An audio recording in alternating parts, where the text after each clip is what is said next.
Yes, I said, ignoring the urge to grin wildly and pinch myself. This gorgeous, sophisticated older woman wanted to sleep with me? Roz pulled my shirt over her head.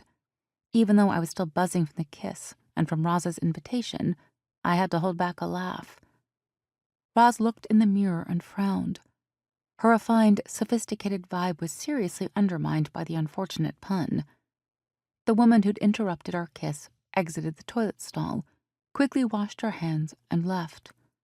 I readjusted my jumpsuit, which had gotten out of alignment. You're more than welcome to come to my place, unless you'd rather parade me in front of your mom at your parents' house. Roz snorted. As appealing as that sounds, your place is preferable, assuming you don't live with your parents. I allowed myself to grin. Nope, I live alone. Your place it is, then. My stomach flipped. Only an hour ago, I wasn't even sure whether I was interested in women.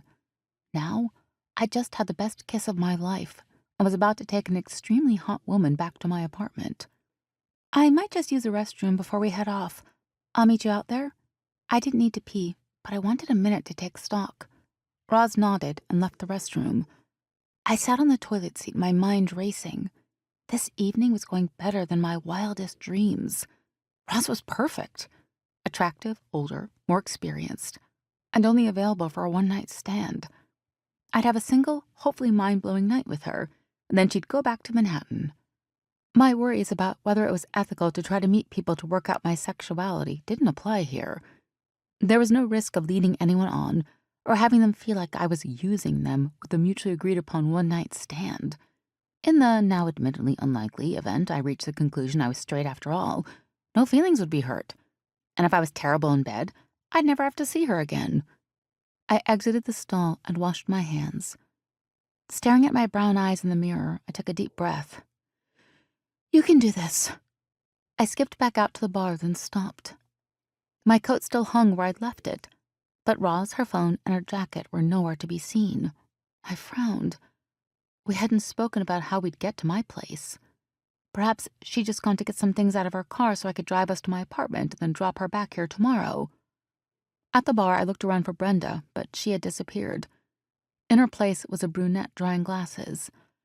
Excuse me, have you seen a tall woman with short blonde hair wearing a t-shirt that says, "I wet my plants" by any chance? The woman chuckled. No, sorry. I definitely would have remembered that t-shirt if I'd seen it. Thanks. Could I get a Diet Coke?